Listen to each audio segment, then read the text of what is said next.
Okay, good morning, afternoon, and evening. It's been a long time.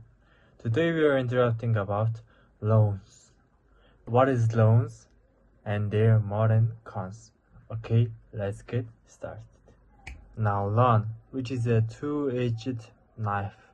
If you use it successfully, you will encounter unexpected rewards. However, we are living in a lot of harmful conditions.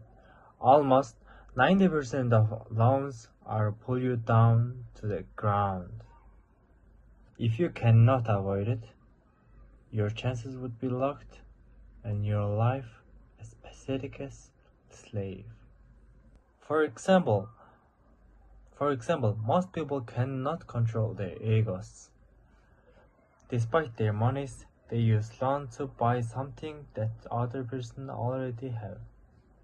Also trying to bear, they want to achieve a respect from others. Although it might be happy at the time, in long term, they are still digging down deeper and deeper. Get up from it. You feel like hell. Nevertheless, you made this hell with your hand and your mind. So, don't be influenced by other people. Say no to bad loans.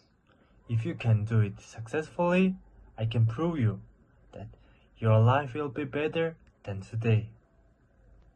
Okay, let's meet next step. If you want to continue it and like and subscribe, see you next time.